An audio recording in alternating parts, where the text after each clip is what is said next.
Conference બોલાવવામાં આવી છે. પ્રેસ કોન્ફરન્સનો મુદ્દો શું છે અને શું વાત છે? જી નમસ્કાર પત્રકાર મિત્રો. આજે જે છેલ્લા અઠવાડિયાથી હું સોશિયલ મીડિયાના માધ્યમથી સાંભળી રહ્યો છું કે આપણા માનનીય ધારાસભ્ય શ્રી કાંતિલાલભાઈ અમૃતિયા દ્વારા જે નમોવન બનાવવામાં આવ્યું છે, જેનું નામ નમોવન રાખવામાં આવ્યું છે, એ બાબતે આપની સાથે થોડાક સંસ્મરણો વાગોળવા છે.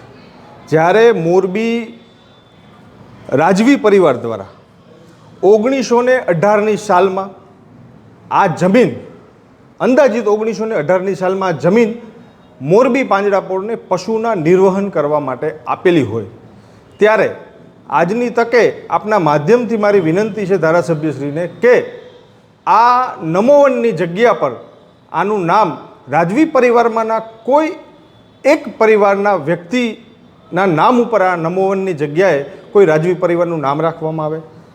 જ્યારે આ પશુઓના ચારણ માટે અને પશુઓના નિર્વહન માટે આ જગ્યા આપી હોય અને આવડી મોટી જગ્યા આપનાર રાજવી પરિવારનું કોઈ નામ ન રાખવું કેટલા અંશે યોગ્ય?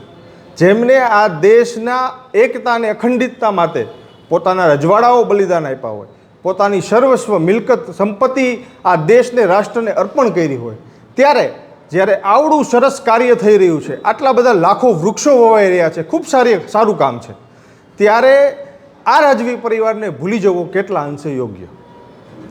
બીજી વસ્તુ કે આપના માધ્યમથી હું એ પણ જણાવું છું કે જો રાજવી પરિવારનું નામ ન રાખવું હોય તો આ જે સ્મૃતિવન બનાવવામાં આવે છે એને સરદાર વલ્લભભાઈ પટેલ સ્મૃતિવન બનાવવામાં આવે એવી પણ મારી માગણી છે. કારણ કે સરદાર વલ્લભભાઈ પટેલે પણ આ દેશની એકતા અને અખંડિતતાને અક્ષુણ્ણ રાખવા માટેના અગણિત પ્રયાસો કર્યા હોય, ત્યારે એક શહેર કોંગ્રેસના પ્રમુખ તરીકે માનનીય ધારાસભ્યશ્રીને વિનંતી છે કે આ કોઈ રાજવી પરિવાર અથવા સરદાર વલ્લભભાઈ પટેલ સ્મૃતિવન આ વનને નામ આપવામાં આવે એવી માગણી છે.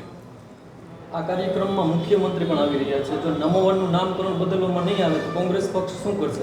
બિલકુલ, અમે જો મુખ્યમંત્રી 17 તારીખે આવી રહ્યા છે ત્યારે જો નમોવનનું નામ બદલીને રાજવી પરિવારના કોઈ વ્યક્તિનું નામ અથવા તો સરદાર પટેલ સ્મૃતિવન નહીં બનાવવામાં આવે તો શહેર કોંગ્રેસના પ્રમુખ તરીકે અમે અમારી ટીમ સાથે મુખ્યમંત્રીને રજૂઆત કરવા જશું અને સાથે સાથે બીજા ઘણા બધા મુદ્દાઓ પણ લઈને જશું. કારણ કે ભૂતકાળની અંદર મોરબી નગરપાલિકાની અંદર નંદીઘર હોય, 45D હોય કે આવાસ યોજના હોય, આ તમામ કામોની અંદર ભારતીય જનતા પાર્ટીના શાસકો દ્વારા ખૂબ મોટા પાયે ભ્રષ્ટાચાર કરવામાં આવ્યો છે.